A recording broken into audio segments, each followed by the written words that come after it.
This is the Crowdcrux Crowdfunding Podcast with Sal Briggman, where we cover everything you need to know to launch a successful crowdfunding campaign. We speak with proven entrepreneurs who've raised money from the crowd and want to teach you how to do the same. Stay tuned because we're about to reveal how to launch your dream project. With your host, Sal Briggman. Before we get started with this podcast episode, I want to take a second to introduce you to my friends at Fulfillrite.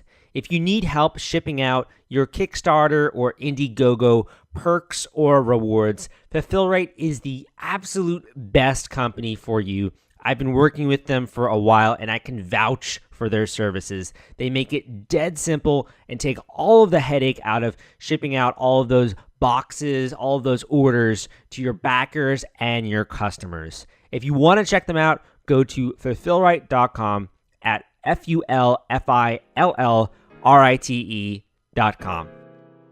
What up, crowdfunders? Salvador Briggman here, and welcome back to the Crowdfunding Demystified podcast.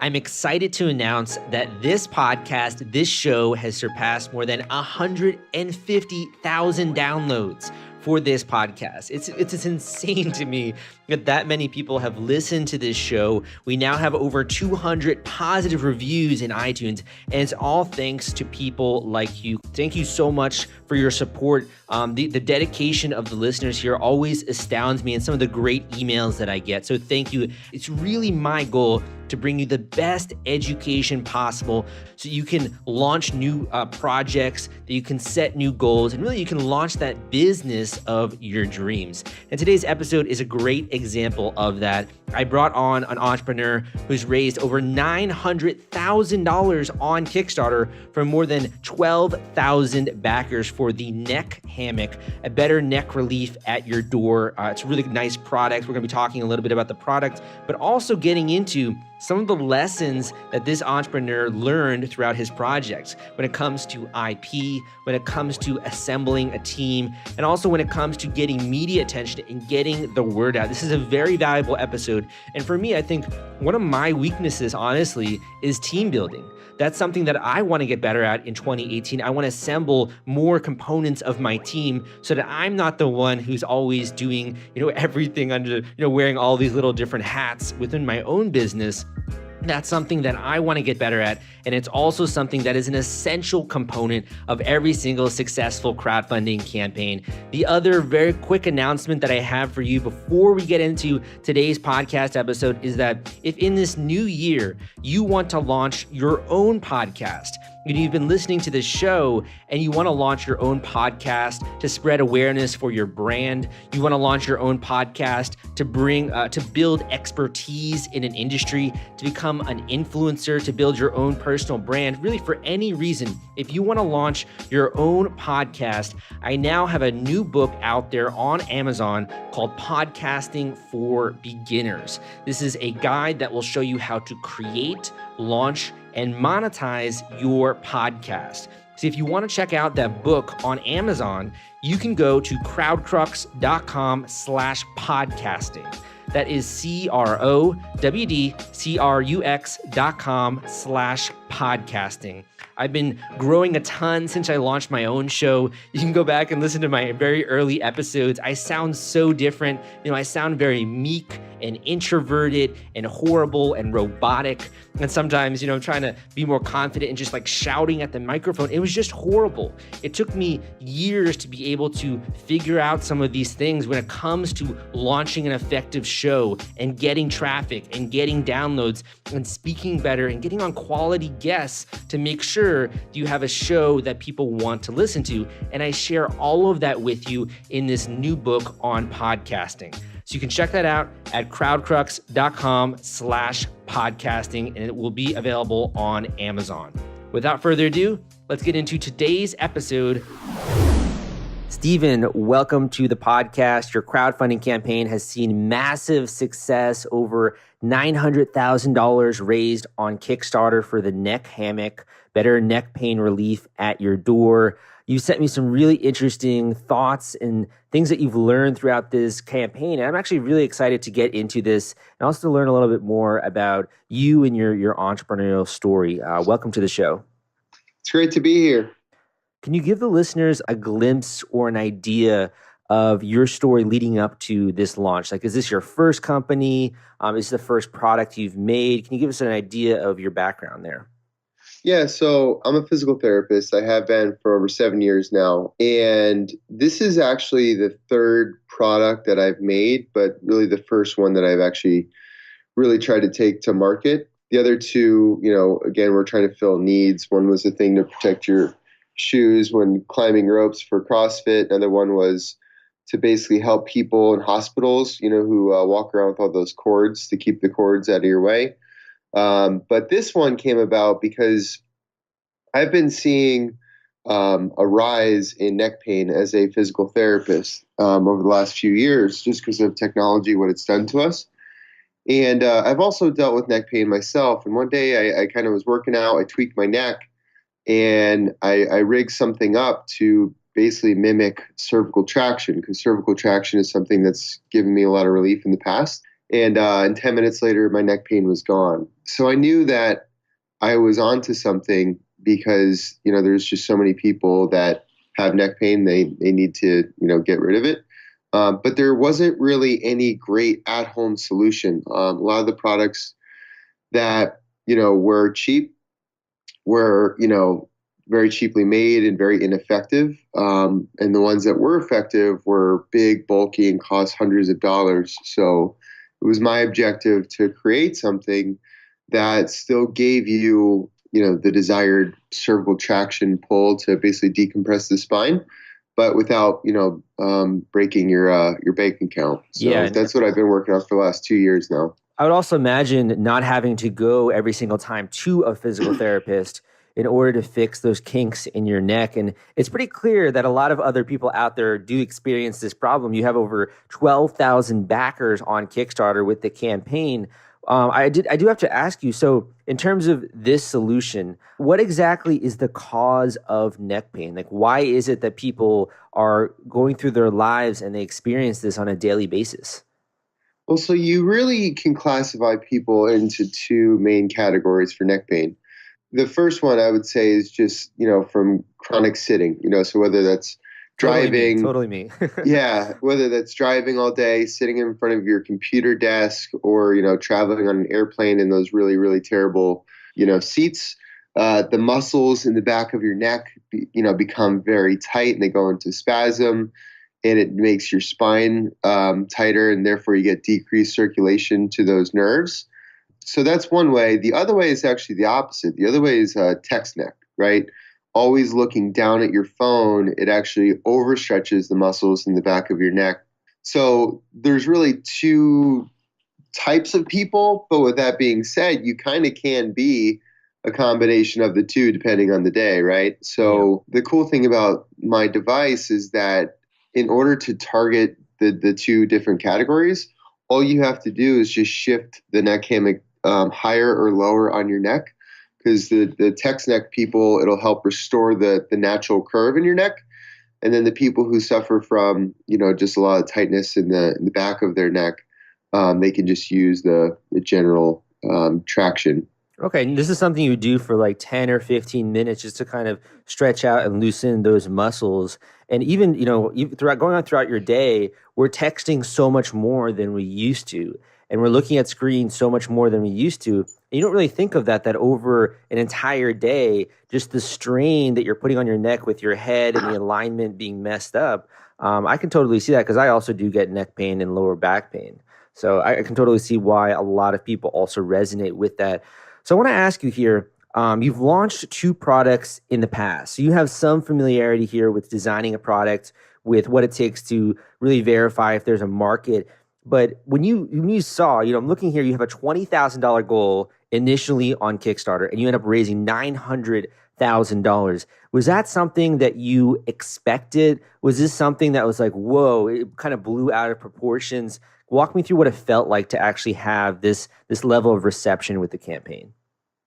It was really unreal. Number one, like you said, it really identified how many people are suffering with some type of neck pain out there, that they're, willing to invest into a product that hasn't been, brought to market yet. But yeah, I mean, I had an internal goal of 200,000. Like that's what I really wanted to hit. But 20 was definitely the minimum. So when we got to 200 within just a few days, my mind was blown. I couldn't believe the amount of success, and then it just kept getting picked up by different news outlets, and then it just really snowballed from there. I was looking too at your KickTrack statistics. So one of the interesting things that I saw about your trajectory is that within the first week, you surpassed your goal, you raised a bunch of money, but it also kind of looked like you stalled a little bit after the end of the first week, and then just like really, really picked up, and just leading towards a very strong finish. What was happening there? What was going through your mind once you were on the end of the first week and you weren't seeing the same level of progression there? I was getting really nervous because, like we know in Kickstarter campaigns, typically, people come out hot and people, are very excited. We had spent about 6 weeks before that, gathering emails. So that's why we had a good idea that we could, smash the goal day one. But when it started to like taper off, I started getting really nervous. But what saved me was investing in a PR company. That's what happened, is that the PR finally kicked in, and these stories started coming out about the neck hammock on, Business Insider, Mashable, V2, like all those types of sites. And when one picked them up, then they all picked them up. And then that's when we saw a massive spike. And we had, 4 days worth of sales at averaging, about $40,000 a day. So Jeez. that was huge. Wow. So it's kind of like a snowball effect in that once one media publication picked it up, I guess a bunch of other ones kind of saw that, and it's a really innovative product. I actually think I saw this in my Facebook news feed as well. I don't know if you're doing some Facebook ads or something like that, but I think I did see this also on Facebook. Yeah, we definitely spent a good amount of money on Facebook ads, which is something that we can kind of talk about in a little bit. But that's where we really spent a lot of our marketing efforts on. Mm-hmm. There are a lot of different like things that we throw out there, particularly as entrepreneurs. Like you need to build a team, you need to do X, Y, and Z. And one of the things that I find really controversial is the concept that in order to make money, you need money, or that it costs money to make money. So what I want to ask you here is, I want to go on two sides of this. So number one, is that true? And if not, or I guess, what are the scenarios where that is not true? So I guess my first question for you is, why is it that you feel that, or why is it that you came away thinking that with a Kickstarter campaign launch, you really need money in order to do well on Kickstarter? Most of the success I can attribute to all the work that we did before the launch. Again, spending money on Facebook ads to gather emails, but realistically speaking, though, like I needed to hire a team of people to help me with this, who were professionals, because quite frankly, running a Kickstarter campaign is enough work, as a creator, but having a team to actually like set up a very professionally looking, campaign page, and to make a very professional video, because I feel like Kickstarter backers have kind of changed in a way where many of the people that purchase the product, they want something that already looks ready. Like they want something that looks like it's off the shelves. And if I were to do it myself, I don't think that I nearly would have the conversions that I did. But kind of going back to some of the things I spent money on, like the PR, I spent a decent amount of money on PR that, again, it really paid dividends for itself when all those videos started popping up from the Business Insiders and Mashables. That was basically them who helped me with that. And so had I not spent that money on PR, I don't know if I would have gotten that crazy boost. And then that carried the momentum, that led me throughout the campaign. And, doing a lot of my research before the project, a lot of different, marketing agencies that I talked to, it basically kind of said the same thing. It's like, whatever you want to raise, you should plan on spending at least 10 to 20% that money on marketing. And I think that it couldn't be more true. Do you think that there's any way that creators out there in the audience can mitigate this cost or can not have as much of a financial burden? Like, for example, I think that by learning a bit about PR or learning how to do some of these things yourself, like Facebook ads, you could kind of cut that cost down a little bit. Do you think there are any ways that people can have this be a lower cost going into the project?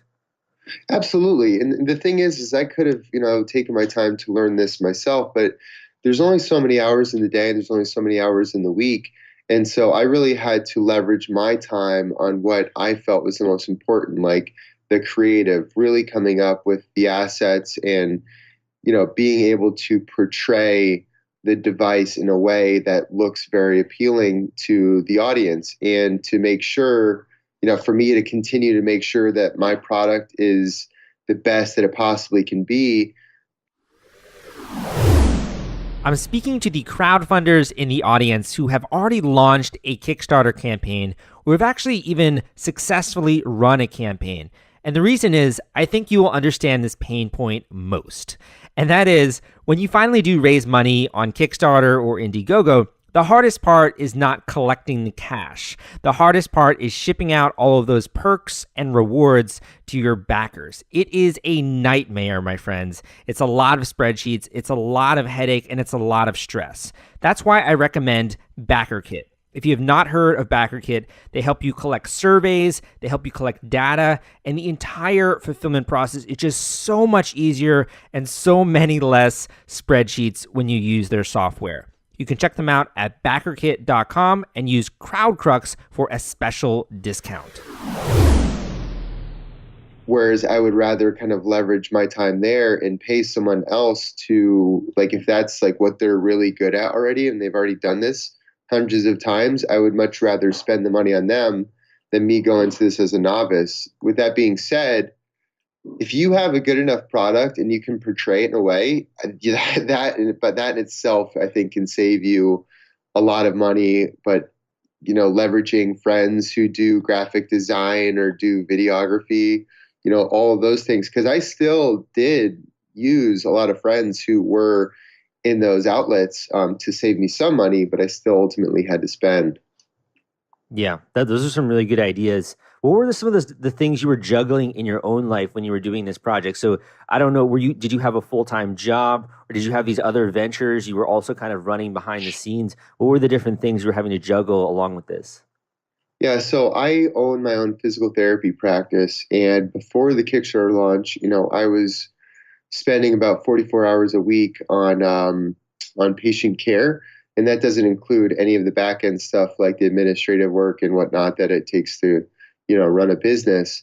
But when I started the Kickstarter campaign, I very quickly realized how I needed to drop down those hours like immediately, because doing a successful Kickstarter campaign absolutely consumes your life. And everything that I read, before I ran the Kickstarter, like, people would say that, and I didn't quite believe them. I thought I could manage it.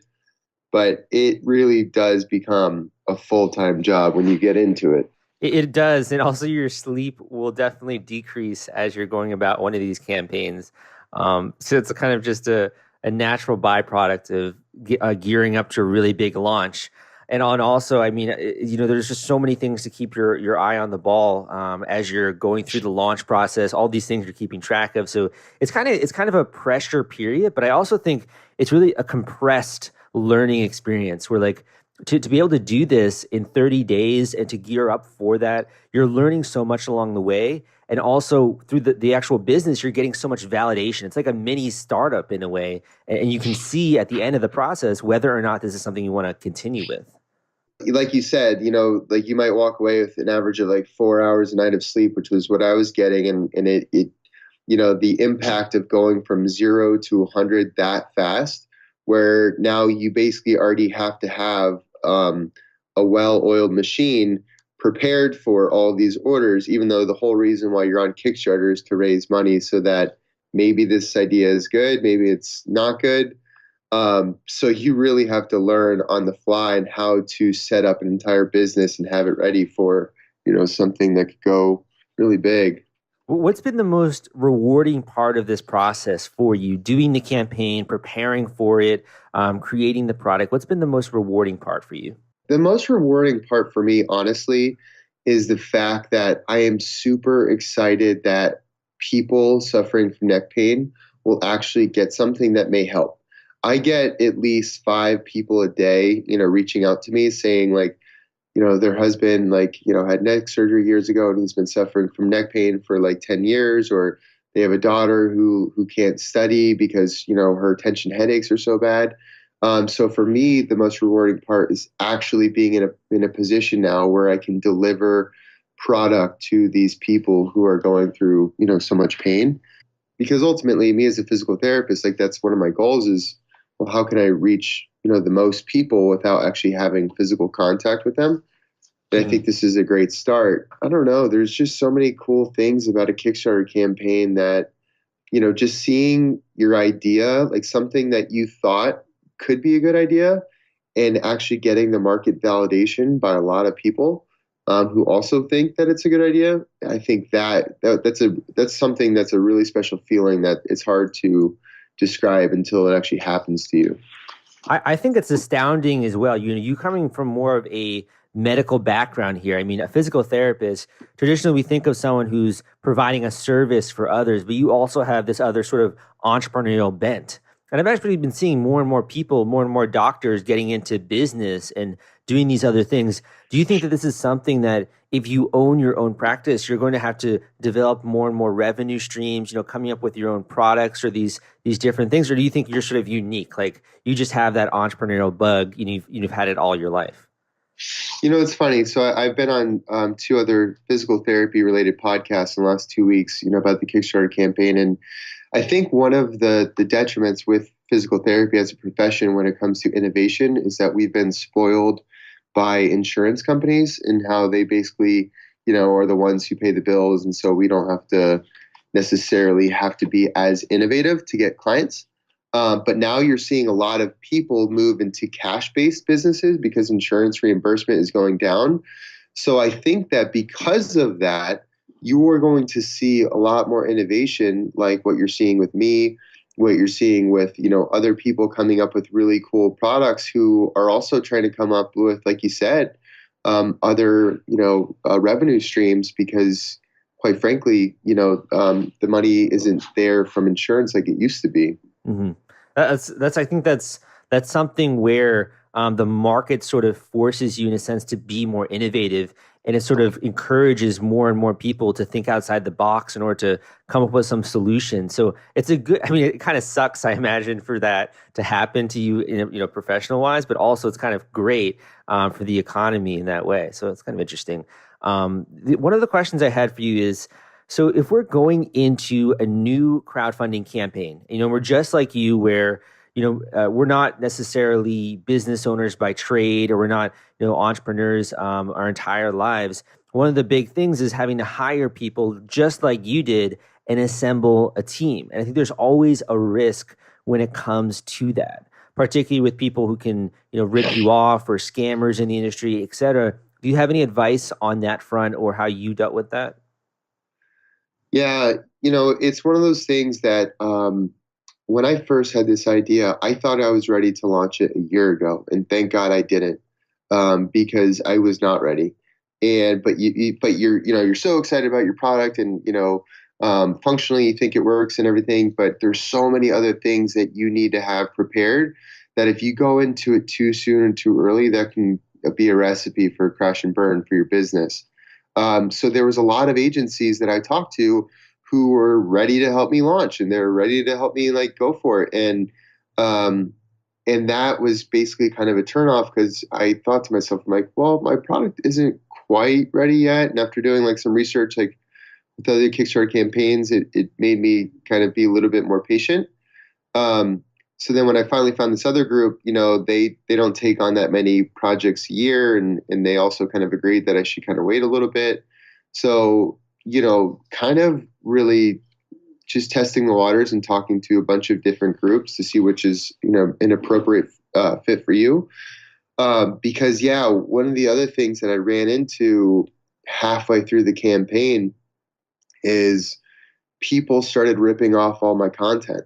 And it became a very big problem very fast, where people would basically just go right on my Kickstarter campaign, steal all of my images, videos, literally word for word on my descriptions, and they would put it on these sites offering to sell my product for 50% off, Really? even though it wasn't even Jesus. for sale yet. Yeah, and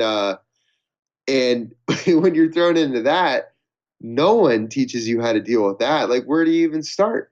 So for me, like, I went into panic mode immediately because there was like 5 of these websites that popped up. Backers then started reaching out to me saying, "Hey, what's the deal, man? Like, you're claiming to sell this product for $60 in Kickstarter, yet I can buy it for 30 on like this site." And so I went into panic mode because I'm like, well, what if these guys report me to Kickstarter saying that I'm already selling it, and then Kickstarter boots me off, even though, like, again, none of this is my fault. So I talk about having learned things on the fly. I had to very quickly figure out how to take these guys down as fast as possible on my own. And cybercrime and IP enforcement it's a thing that is very scary to me, and it should be kind of freak some potential Kickstarter creators out, because if you show any sort of success, that's exactly what can happen, and I'm seeing that happen much more.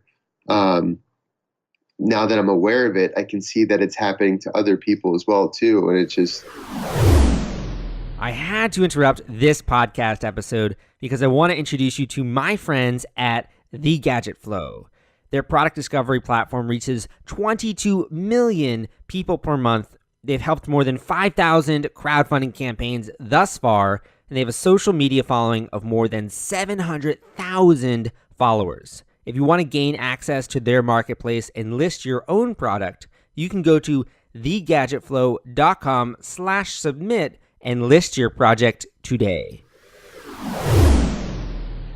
It's an issue that I'm not sure exactly what the answer is for yet, and no one really does, unfortunately.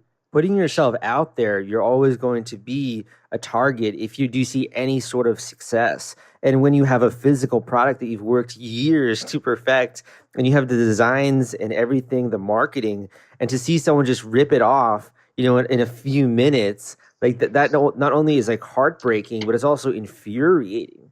I can only imagine how angry that must have made you. What then did you do? Did you contact lawyers and get them to send like cease and desist kind of stuff, or what? So I had to do a bunch of things, and I realized very quickly how lawyers are not very helpful in these situations, because they're very expensive. It could cost $500 to $700 per cease and desist order. And when you're talking about 5 different websites, again, here I am on Kickstarter raising money because I don't have it. So to pay lawyers, that was a bit unreasonable. But what I basically did is I did a lot of research, put out some messages on Facebook like, hey, this is happening. Does anyone have any, advice?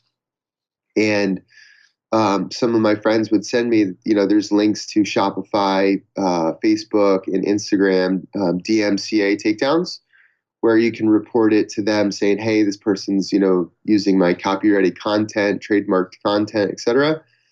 And they'll take it down, but it might be like 2 days. So these con artists, so basically what I did is I went and hired some virtual assistants to serve as my watchdogs, to basically find these people and then also report for me. So again, I could pay, a virtual assistant like $8 an hour, because the amount of time that it takes to take these guys down for each report, takes like 10, 15 minutes, times how many times you have to do that, a day, a week. So that right there can completely consume your time. And not only that, but it kind of kills your mojo. It like kills your, kind of your passion for this project, because you realize you're like, oh my God, like these people could literally just destroy everything, in just a matter of a few days. And I've worked on this for years now. I think you have very good team building skills in that way, because I definitely would not have thought of that. But that's really smart to sort of outsource it in that way. and also making use of, some of the stuff that these platforms have created to help combat that, and doing it in a way that doesn't exhaust you or leave you just like afterwards feeling horrible, from having to watch all of these other, similar products. So I think that's a really smart solution there. And I do hope it, continues to work going forward, as you go into production, et cetera. Did you have any companies that you would recommend to the listenership to check out, in the industry, whether that's, marketing, PR, anything in the way of helping with their campaigns? Absolutely. Kind of big picture, though, what I would say is if your plan is to run a successful Kickstarter campaign, you can't just pick a traditional marketing agency to do that. They really just don't know what they're doing when it comes to Kickstarter. And I ran into that very early on, that the original agency that I recommended or tried, they became overwhelmed very quickly. So you must pick a Kickstarter specific agency or Indiegogo, whichever platform you want to do. But I went with LaunchBoom.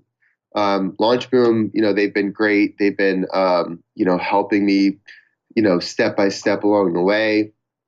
So I would definitely highly recommend them. And they only take on a limited number of projects per year, so they do give you a little bit more TLC. If there's an issue, I can text text the CEO if I need to. So they've been great. The PR agency that I went with was Proper Propaganda, and they again focus on crowdfunding campaigns, which is super important because they know the right contacts to go to. I also use some additional like third-party marketers that kind of help me. One of which was Jellup, for the last 18 days of my campaign, which again they did a great job of ramping up and helping me to finish strong. Right now, I'm working with BackerKit, who's helping me fulfill all of my orders and try to create some additional sales. But those are some of the main guys, along with there's a guy, Hyperstarter. He's also been extremely helpful. I started working with him before I worked with anything else. And for the money, he was definitely worth it too. So again, just assembling a team was very important for my success. Awesome. I'll be sure to link some of those up in the show notes. And thank you for sharing that, sort of helping people get started with their crowdfunding campaign. We're coming to the end of the interview here, and I have one or two more questions for you.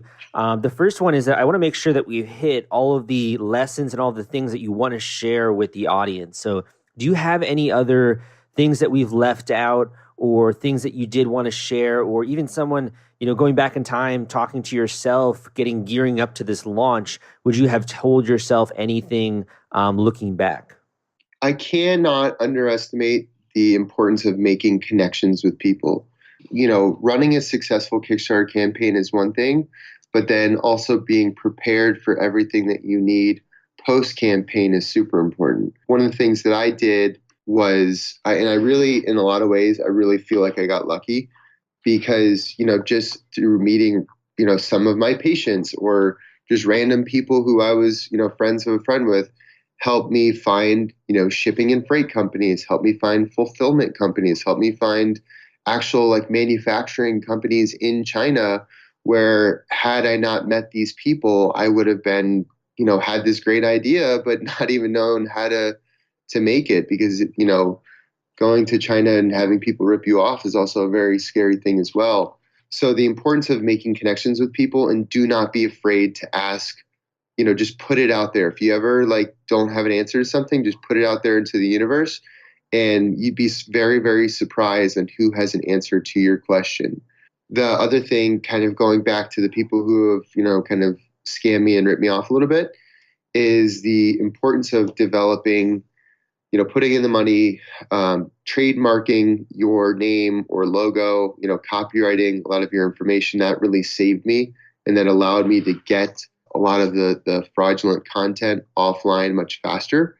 So again, if you really think that you're going to have something that's going to be successful, protect yourself as much as possible beforehand, with patents, utility patents, design patents, whatever basically you kind of can afford.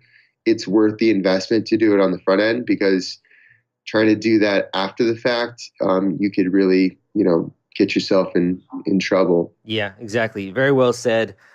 This is a lot of great information for those that do suffer from neck pain, whether it's sitting too much or, like you mentioned, the texting too much, and it kind of hurts your neck and the muscles surrounding that. Where can people go to check out more about the neck hammock? I see you're also running an in-demand campaign. Where can they go to learn more about this? Yep. So the easiest way to start is go to thenechhammock.com.